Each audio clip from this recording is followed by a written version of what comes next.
বিশ্বাসঘাতকতার অসংখ্য গল্প রয়েছে, আর সেই গল্পগুলোর এক গুরুত্বপূর্ণ অংশ হল ইহুদিদের ভূমিকা। বিশ্বমঞ্চে প্রথম যে ব্রিটেন তাদের জন্য আলাদা রাষ্ট্রের সমর্থন জুগিয়েছিল, হাতে তুলে দিয়েছিল অস্ত্র এবং সশস্ত্র প্রশিক্ষণ দিয়েছিল, সময়ের পরিক্রমায় সেই ব্রিটেনের কাঁধেই ছুরি বসিয়েছিল তারা। ইসরায়েলি সশস্ত্র গোষ্ঠীর হাতে দফায় দফায় হামলা ও হত্যার শিকার হয়েছিলেন ব্রিটিশ কর্মকর্তারা, যা এক চরম বিশ্বাসঘাতকতার নজির স্থাপন করে। প্রথম বিশ্বযুদ্ধে অটোমান সাম্রাজ্যের পতন ঘটলে ফিলিস্তিনিদের নিয়ন্ত্রণ চলে যায় ব্রিটেনের হাতে।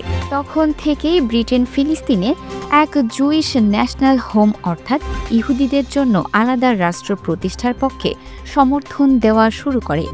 এটি ছিল ইসরায়েল গঠনের প্রথম রাজনৈতিক স্বীকৃতি, যার শুরুটা করেছিল ব্রিটেন বা যুক্তরাজ্য।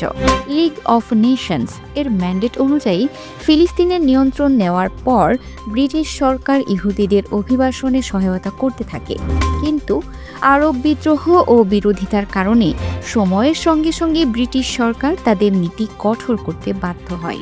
এই নীতি পরিবর্তনই ইহুদিদের মধ্যে ব্রিটিশ বিরোধী মনোভাবের জন্ম দেয়। এরপর আসে দ্বিতীয় বিশ্বযুদ্ধের সময়।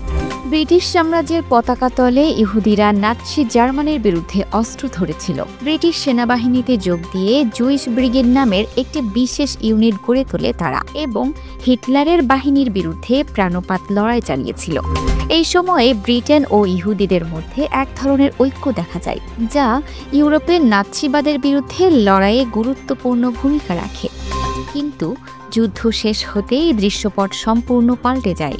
ইউরোপে হলোকাস্টের দগদগে ক্ষত নিয়ে বিতাড়িত লাখো ইহুদি প্যালেস্টাইনে প্রবেশের চেষ্টা করলে আরবদের চাপে অভিবাসন আইন কঠোর করে ব্রিটেন।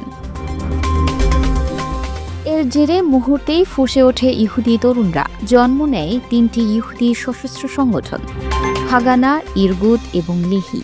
তাদের লক্ষ্য ছিল একটাই, ব্রিটিশ দখল ভেঙে স্বাধীন ইসরায়েল রাষ্ট্র গঠন করা। এই সংগঠনগুলো ব্রিটিশ শাসনের বিরুদ্ধে এক রুদ্ধশ্বাস অধ্যায়ের সূচনা করে, যা ফিলিস্তিনের ব্রিটিশ শাসনের অবসান ঘটাতে গুরুত্বপূর্ণ ভূমিকা রাখে। তারপর শুরু হলো এক রক্তাক্ত অধ্যায়।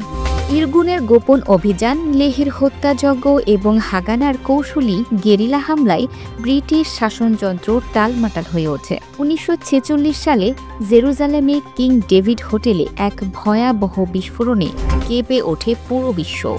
এই ভবনে ব্রিটিশ কর্মকর্তারা বসতেন এবং বিস্ফোরণের ফলে এটি ধ্বংসস্তূপে পরিণত হয়। ইসরায়েলি হামলায় প্রায় অর্ধশত ব্রিটিশ কর্মকর্তা নিহত হন, যা ব্রিটিশ সাম্রাজ্যের ইতিহাসে এক কলঙ্কময় অধ্যায় হিসেবে চিহ্নিত হয়। এই হামলাটি ব্রিটিশদের জন্য এক বড় আঘাত ছিল এবং এটি প্রমাণ করে যে ইহুদি সশস্ত্র গোষ্ঠীগুলো কতটা বেপরোয়া হয়ে উঠেছিল। 1945 থেকে 1947 এই 3 বছরে প্যালেস্টাইনে যেন জ্বলছিল আগুনের কুণ্ড। প্রতিদিনই ব্রিটিশ সৈন্যদের ওপর হামলা, প্রশাসনিক ভবনে বিস্ফোরণ এবং একের পর এক হত্যাকাণ্ড ঘটছিল। ব্রিটিশ সাম্রাজ্যের গৌরবময় বাহিনী নিজেদের কাঁধে অপমানের বোঝা বইতে লাগলো। অবশেষে প্যালেস্টাইন প্রশ্ন জাতিসংঘে ঢেলে দিয়ে সরে দাঁড়ায় ব্রিটেন, আর সেখান থেকেই জাতিসংঘের অন্যায্য ভূমি বণ্টনে জন্ম নেয় নতুন রাষ্ট্র ইসরায়েল। এই ইতিহাস শুধু দুটি জাতিগোষ্ঠীর সংঘাতের গল্প নয়, বরং এটি আন্তর্জাতিক রাজনীতির এক জটিল প্রেক্ষাপটকে তুলে ধরে। যে ব্রিটেন ইহুদিদের প্রতি সাহায্যের হাত বাড়িয়েছিল, তারাই শেষ পর্যন্ত তাদের কাছ থেকে চরম বিশ্বাসঘাতকতার শিকার হয়। এই ঘটনা বিশ্ব রাজনীতিতে পারস্পরিক নির্ভরতা এবং স্বার্থের সংঘাতের এক জ্বলন্ত উদাহরণ হিসেবে টিকে আছে। Multimedia desk, Dinajpur TV. Dinajpur TV মানুষের জীবনের কথা বলে।